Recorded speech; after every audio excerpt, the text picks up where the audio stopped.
Chapter 2 inverse trigonometric function exercise 2.1 start करने से पहले सबसे पहले पढ़ लेते हैं इन्वर्स ट्रिग्नोमेट्री क्या होती है।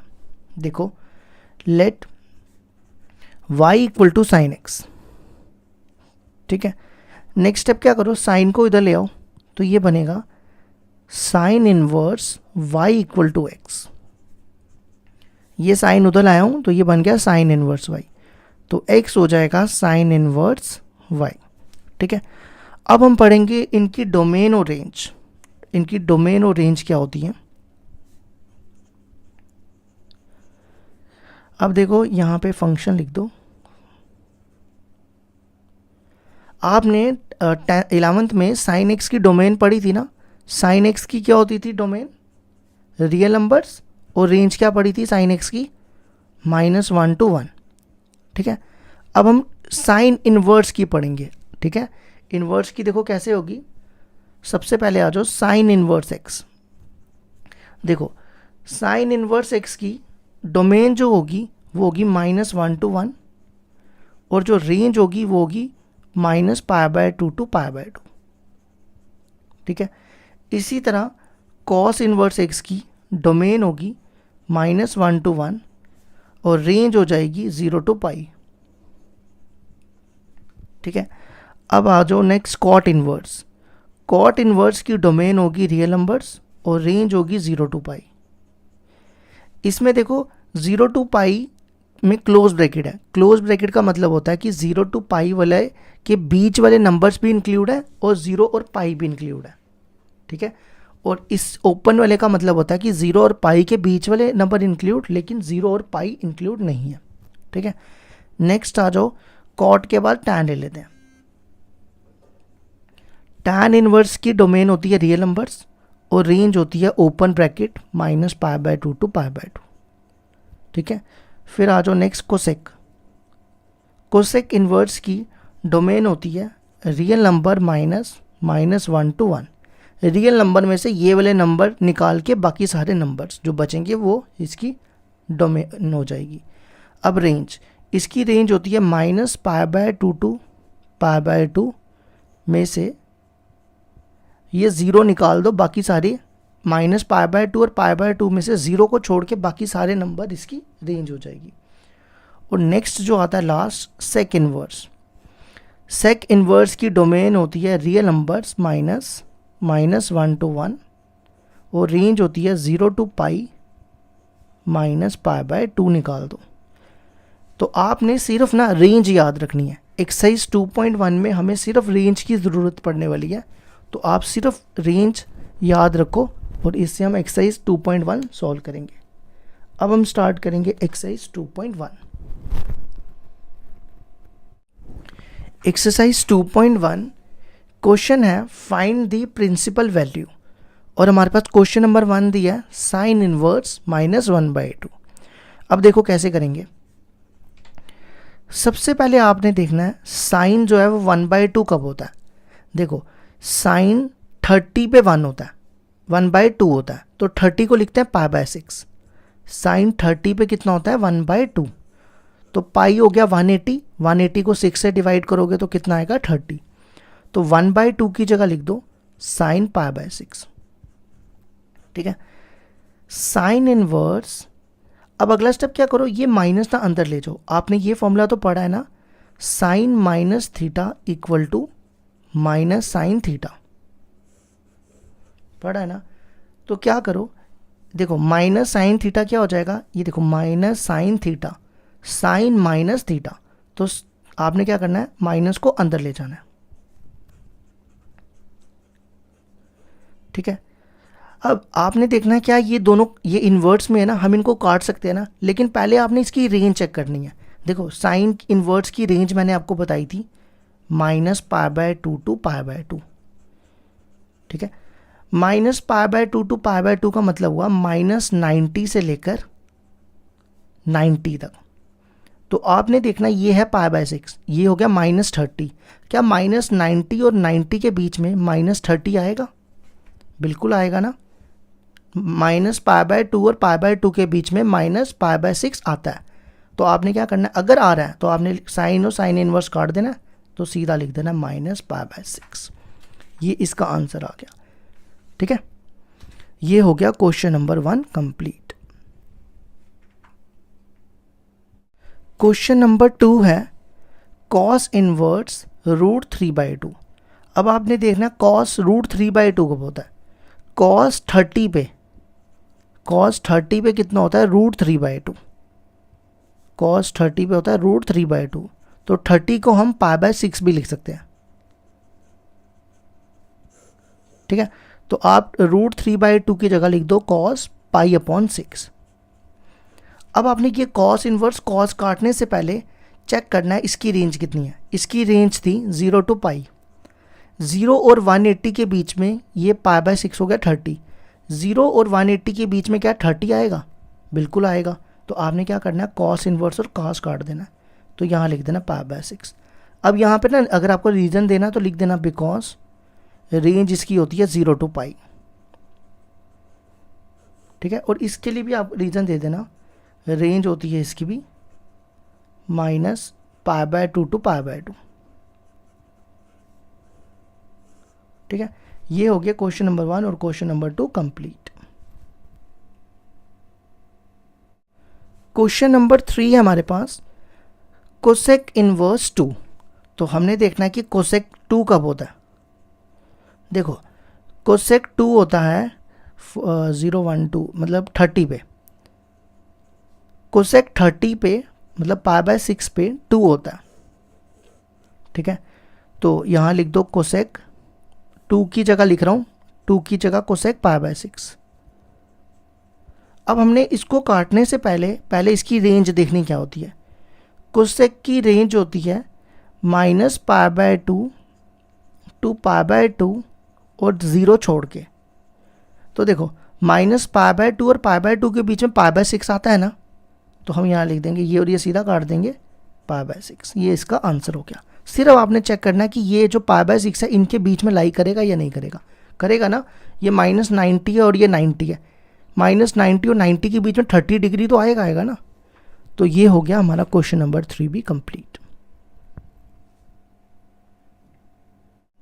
क्वेश्चन नंबर 4 है हमारे पास tan इनवर्स -√3। तो सबसे पहले देखना है हमने √3 कब होता है। देखो tan 60 डिग्री पे √3 होता है, पाई हो गया 180/3 60 डिग्री। तो आपने √3 की जगह यहाँ लिखना है tan 60 tan π/3। ठीक है, फिर हमारे पास एक फॉर्मूला होता है -tan थीटा को हम ये भी लिख सकते हैं tan -θ। तो देखो माइनस अंदर भेज देना है, तो यहाँ पे भी अंदर भेज दो,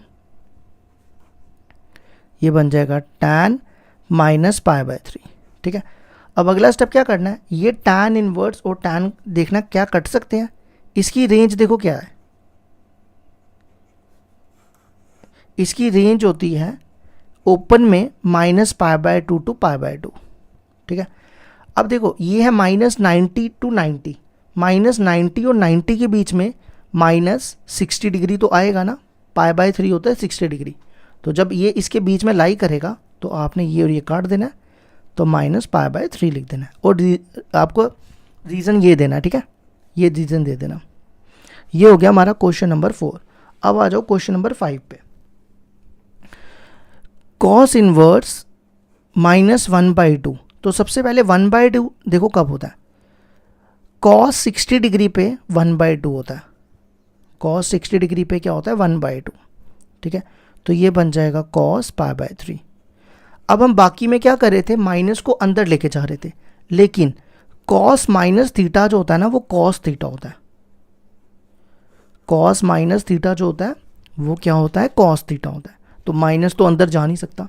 तो आप ना याद रखो, अगर आपके पास cos इनवर्स हो या sec हो इनवर्स हो या cot इनवर्स हो, इन तीनों में से आपको ये दिखे और माइनस का साइन दिखे, इन तीनों में से अगर आपको कोई भी दिखे और माइनस का साइन दिखे, तो आपने कौन सा फॉर्मूला यूज़ करना है, पाई माइनस थीटा। कौन सा फॉर्मूला यूज़ करना है, pi minus theta. Pi minus theta का मतलब हो गया सेकंड क्वाड्रेंट। तो सेकंड क्वाड्रेंट में कॉस, सेक और कॉट तीनों नेगेटिव होते हैं। ठीक है, तो देखो क्या करना है आपने, मैं आपको बता देता हूँ, अगर आप इसको लिखोगे cos pi minus theta, cos pi minus theta होता है माइनस कॉस थीटा, क्योंकि कॉस सेकेंड क्वाड्रेंट में नेगेटिव होता है। तो आपने इसको लिखना cos inverse cos pi minus theta. Theta देखो कितना है, ये है हमारा थीटा π/3, ठीक है। तो ये बनेगा कॉस इनवर्स कॉस, अब इसका ना आप एलसीएम लो, मैं यहाँ ले रहा हूँ, इसका एलसीएम आएगा 3, तो ये बनेगा 3 pi minus pi, 3 pi minus pi कितना हो गया 2 पाई अपॉन 3। अब आपने ये दोनों काटने से पहले सबसे पहले इसकी रेंज देखनी है। इसकी रेंज होती है 0 to पाई, ठीक है। अब 2 π/3 कितना है, अब रफ में सॉल्व करो, 2 π/3, पाई होता है 180 अपॉन 3, 3 से कटेगा 60, 2 इंटू 60 120। अब 0 और पाई होता है 180, क्या 0 और 180 के बीच में 120 आता है, बिल्कुल आता है। तो ये और ये काट के आपने सीधा लिख देना है 2 π/3, रीज़न ये देना है आपको। ये हो गया हमारा क्वेश्चन नंबर 5 भी कंप्लीट। अब इसके बाद आ जाओ क्वेश्चन नंबर 6, ठीक है। याद रखना पाई माइनस थीटा का फॉर्मूला सिर्फ कॉस सेक और कॉट में लगाना है जब माइनस दियो, ये भी ध्यान रखना, माइनस होना ज़रूरी है, नहीं तो सिंपल वे में। अब आ जाओ अगला क्वेश्चन है tan इनवर्स -1। तो सबसे पहले 1 कब होता है tan, tan 45 पे 1 होता है, 45 को आप π/4 भी लिख सकते हो, पाई हो गया 180, 180 को 4 से डिवाइड करोगे तो 45, तो 1 की जगह लिख रहा हूँ मैं tan π/4, ठीक है। अब हमारे पास ये फॉर्मूला भी होता है minus tan theta equal to tan minus theta, ठीक है। तो माइनस को अंदर लेके जा सकते हैं ना हम, ये बनेगा tan इनवर्स, tan माइनस अंदर चला जाएगा इसमें, ठीक है। अब इन दोनों को काटने से पहले आपने सबसे पहले इसकी रेंज देखनी है, क्या ये कटेगा भी नहीं, क्योंकि इसके बीच में आना भी चाहिए। रेंज होती है इसकी -π/2 to π/2। अब देखो ये है π/4 हो गया, π/4 हो गया 45 डिग्री, तो ये है -90 से 90। अब -90 और 90 के बीच में -45 तो 100% आएगा, तो फिर आपने सीधा लिख देना है, ये और ये काट के, काटना नहीं है आपको, डायरेक्टली लिखना है -π/4 और रीज़न ये देना है आपको। तो ये हो गया हमारा 6th भी कंप्लीट।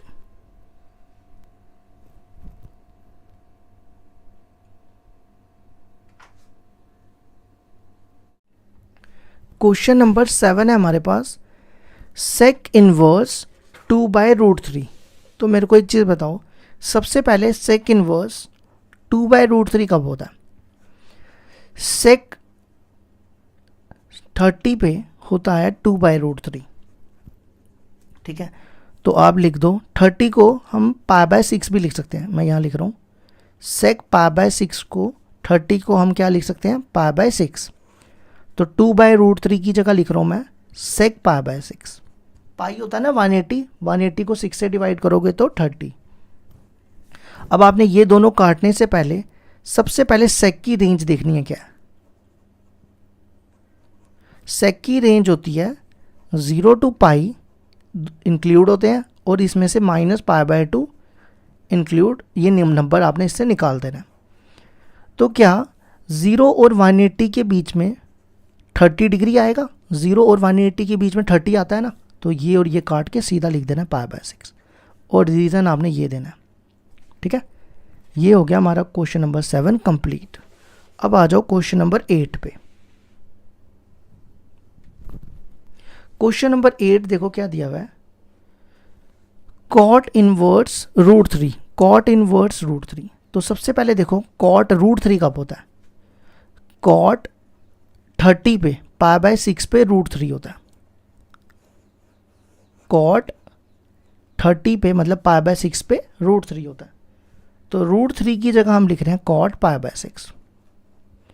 अब ये दोनों काटने से पहले इसकी रेंज देख लो, क्या इसकी रेंज दी है आपके पास 0 to पाई ओपन में, तो 0 और पाई के बीच में π/6 हो गया 30, तो 0 और 180 के बीच में π/6 आता है ना, तो सीधा आपने लिख देना π/6।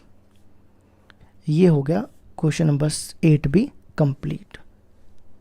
अब आ जाओ इसके बाद क्वेश्चन नंबर 9, cos इनवर्स -1/√2। तो सबसे पहले मेरे को बताओ 1/√2 कब होता है? cos 45 पे, 45 हो गया π/4, cos 45 पे 1/√2 होता है, तो ये हो जाएगा cos π/4। ठीक है, अभी मैंने आपको बताया था ना, अगर माइनस दिखे और cos हो, cos sec या cos इनवर्स sec या cot कोई भी दिखे, तो आपने कौन सा फॉर्मूला यूज़ करना है? Pi minus theta. ठीक है, तो यहाँ पे आपने लिखना है, क्योंकि फिर से एक बार बता देता हूँ, माइनस कॉस थीटा जो होता है ना, वो माइनस कॉस थीटा तो होता ही नहीं है कुछ, कॉस माइनस थीटा जो होता है वो कॉस थीटा ही होता है, इसलिए हम ये वाला फॉर्मूला यूज़ करेंगे माइनस हटाने के लिए। कॉस पाई माइनस थीटा की जगह लिखना है π/4। ठीक है, ये देखो क्यों लिखा, cos 180 minus theta, cos 180 minus theta minus cos theta होता है, तो उसको मैंने इस फॉर्म में लिखा। अब आप इसका एलसीएम लो, 4 एलसीएम आ जाएगा, तो ये बनेगा 4 pi minus pi, 4 pi minus pi हो गया 3 पाई। ठीक है, अब हमने ये काटने से पहले दोनों को, सबसे पहले इसकी रेंज देखनी है। पहले तो 3 π/4 होता कितना, पहले वो चेक करो। 3 π/4 देखो, पाई होता है 180 अपॉन 4, 4 को 180 से काटेंगे 45, 45 इंटू 3 कितना होता है? 135, तो मतलब ये है 135। तो रेंज होती है इसकी 0 से लेकर 180, 0 से पाई हो गया 180, तो 0 और 180 के बीच में क्या 135 आएगा?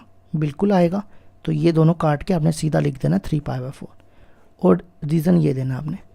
ये हो गया हमारा क्वेश्चन नंबर 9 भी कंप्लीट।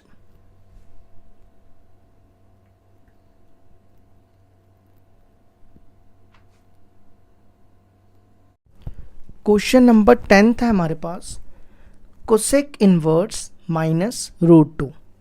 तो सबसे पहले कोसेक जो है वो √2 कब होता है?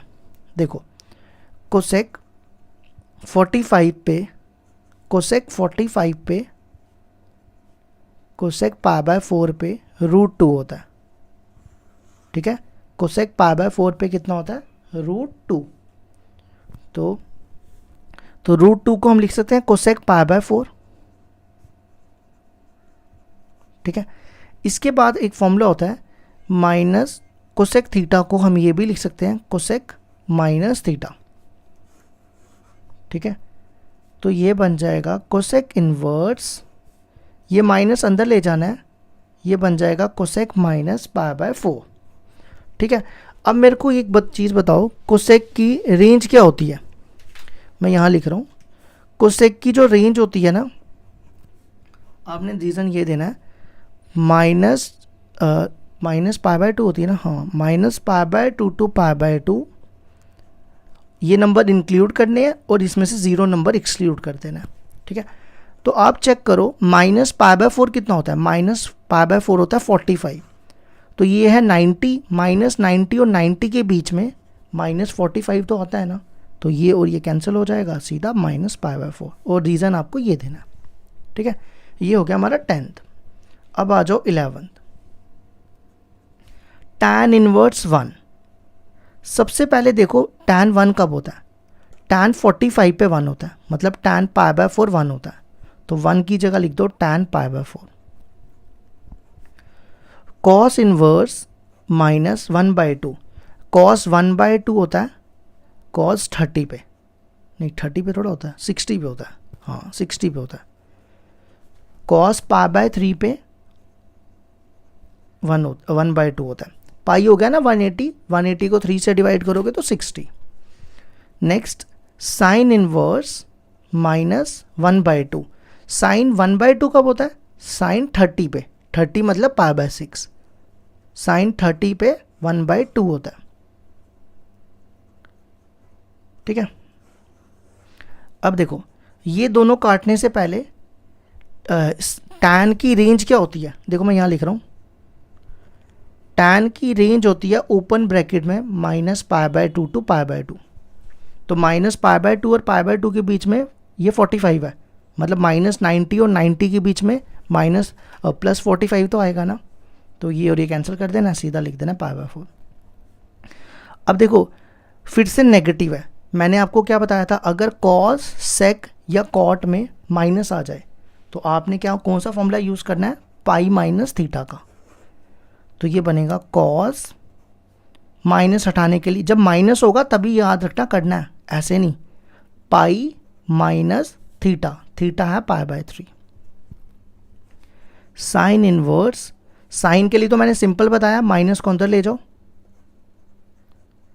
ठीक है, ये बन जाएगा कॉस इनवर्स, कॉस इसका एलसीएम लो, ये बनेगा 3 पाई में से पाई गए 2 पाई।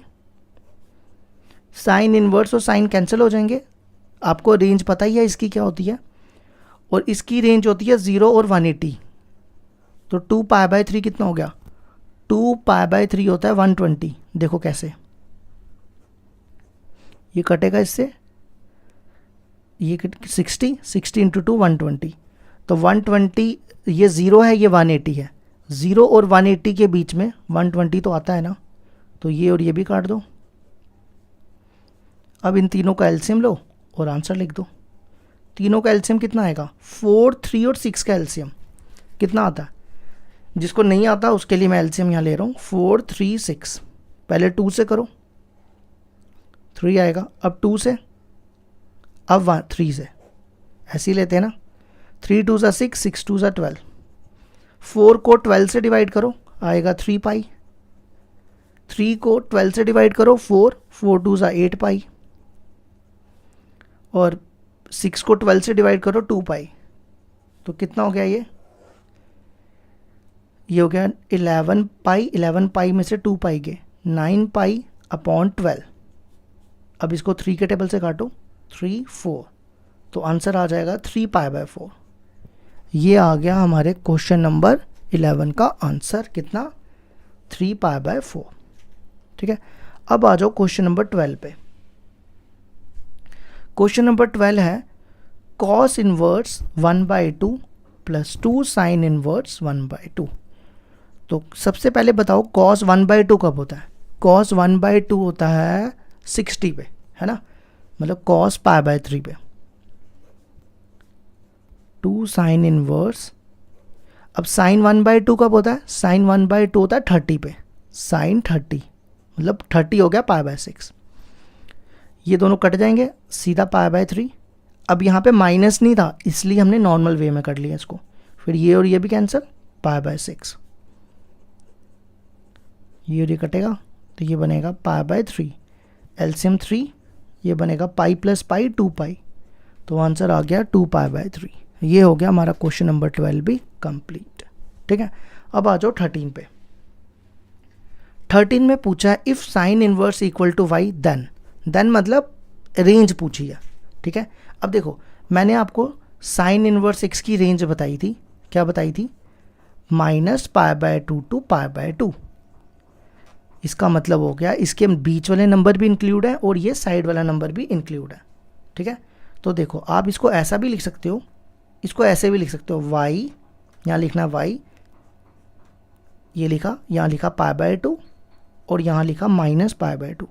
अब ये दोनों नंबर इंक्लूड है ना, तो यहाँ पे इक्वल टू डाल देना है, तो आप बी वाले ऑप्शन को टिक कर लेना। ठीक है, ये हमारा 13 भी कंप्लीट।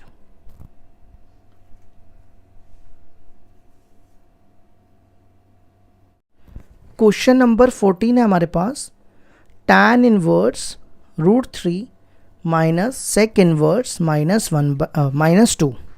ठीक है, सबसे पहले tan √3 कब होता है, tan 60 पे √3 होता है। ठीक है,